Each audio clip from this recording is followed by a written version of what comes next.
I hate to have to make this video. I hate to have to do another video bashing Adam Young, Owl City, whoever you think I'm going after. But I want you to know it is not personal. It is about the music. Why else would I own all of these old CDs if I didn't want to like Owl City, or if I didn't have high hopes, or at least some sort of hope that Adam could pull together a very cohesive project and something that at least exceeded some of the mire that he's been bogged down into. So, just a little trigger warning before we get into the actual review.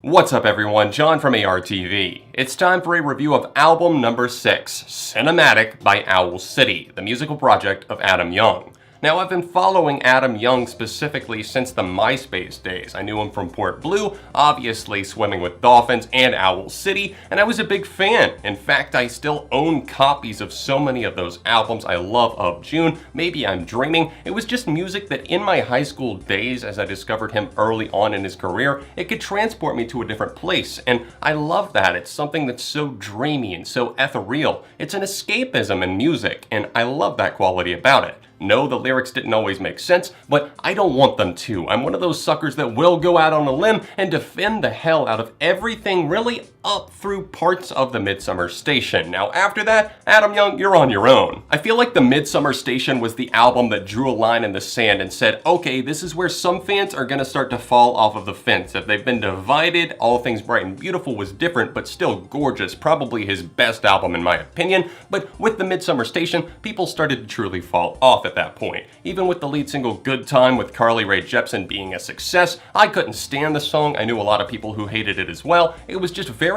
poppy for Adam Young, and I didn't really like the direction choice there. But if you gave the Midsummer Station a chance, there were some truly fantastic songs on there, from Dreams and Disasters all the way to some of the closing moments. Now, with 2015's release Mobile Orchestra, I am not even going to try, not even with a grain of salt, to try to hold back and say that that was in any way a good album, because it wasn't. It wasn't cohesive, not that it was really trying to be. It tried to pull together way too many sounds, and what a cluster of an album that was. It was just all tangled up, and he gave us no way to just unweave those webs that he made. And as I listened to that album, and as I went back to it before the release of Cinematic, I just found myself thinking, was it really as bad as I remember? And as I started to play Unbelievable with Hanson, and then the Jake Owen feature, Back Home, I realized that this was some horrible music that I wanted nothing to do with. I know that Adam Young is a big fan of country, but please, do yourself a favor and stop trying to make country-leaning songs. Point in case, once again on this album, as I roasted the hell out of it and made it one of my worst songs of 2017, we had the lead single, All My Friends.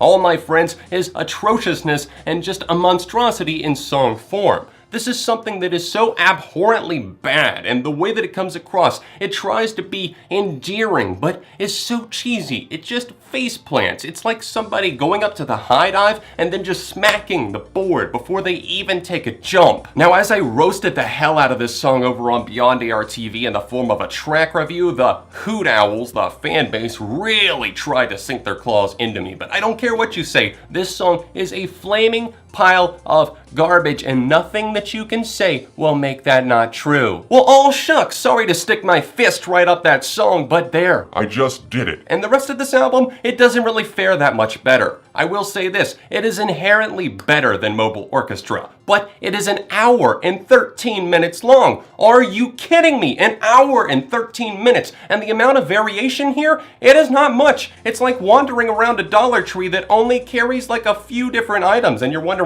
are they out of stock of everything else? Is anybody gonna start stocking the shelves? But nothing ever happens. Adam Young never comes to the rescue, despite a few synth melodies here, or a little guitar that pops up here, like at the end of the track that I thought was kind of pretty always, one that steals the show. But for the most part, so many of these tracks are limited in what they have to offer. He talks about similar subject matter, and as we go throughout Cinematic, we start to realize that Adam Young is giving us his life stories. But think about this, if you go to a family reunion and Grandpa's breaking out the old photo album and he's starting to trace back the roots to everything, how many people are actually engaged? there's always going to be a few family members that are just so interested, and that's the fans that are going to love this record. But for the rest of us, I just think we're gonna be bored. It really sucks because I can see that he still has it. He still has that magic to capture things on some of these tracks. I love Fiji Water, and that seems to be the story of him getting a major label contract and just going through everything, going through that big show, and now that he's independent and off Republic Records again, it's nice to see him telling that story, and I love it. The synth melody there, it's kind of knocking steady in the background, and a fantastic cut overall. And then on Lucid Dream, he comes through with a powerful, washed out synth that just takes you into space, and I love the way that you can just dive into that track and it feels like I'm listening to something from Owl City's early stuff, and that's more than okay. He's able to update the sound, take it, make it something new, but more often than not, he doesn't capture that sound at all. He goes out and tries to influence himself with country music, mixes that in, and then puts it to a synth melody, and more often than not, he complements it with these cinematic strings, and it just sounds bad. Think like a watered down version of All Things Bright and Beautiful with nowhere near as potent music or lyrical content. I do want to say that some of these tracks are endearing, and I understand them, and I feel a little bit humbled by the fact that I don't fully understand his life. I know that. All I know is the music that I'm listening to, and it's my job to give you my opinion on what I'm hearing. But I looked into some of the stories on these, and I can truly appreciate especially the tracks that he wrote for his dad, who was failing in his health, and I do tend to like those moments, not just because of that situation, but because they're genuinely some of the more heartfelt and earnest moments here that I can truly feel the passion in. Madeline Island is nice,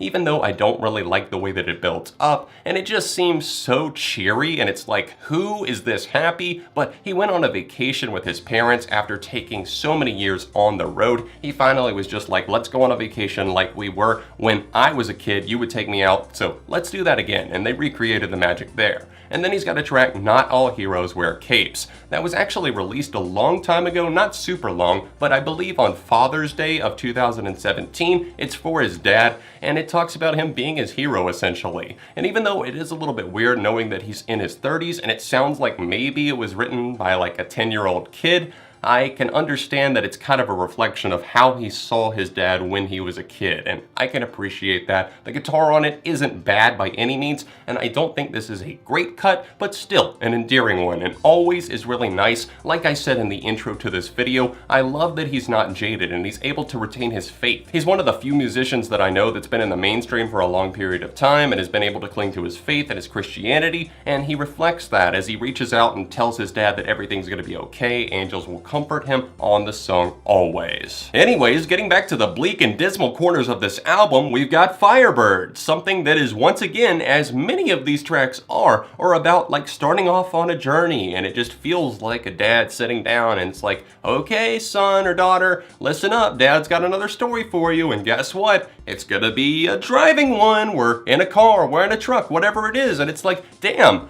I thought music for cars wasn't coming out anymore. That 1975 joke was brought to you by Infinity on Hannah. She made the joke on the way home as we were listening to the Owl City album in the car on the way home from the beach. Again, that's brought to you by Infinity on Hannah, linked below. A lot of the time on this track, I can't tell if he's talking about toy cars or real cars or what the situation is. I just feel like I'm out of the loop or missing the joke or something. And more often than not, this album just comes across like it's so cheesy but so cheery, and it feels like it's beaming so wide that this ultralight beam is going to blind me, and I'm like, how can somebody possibly be this cheery? And as I listen through some of these other cuts, like Cloud 9, where I really dig the synthesizer that's coming through on that one, but I just can't get around and circumvent those lyrics. It's too much for me, and it just feels like, oh, I didn't know how life would get so cool. I mean, am I listening to a children's album? Montana feels like it was brought to you by the state of Montana, like Travel Montana. There's great things. You can start your job here, you can move to Montana, and you can do great hikes and scenery,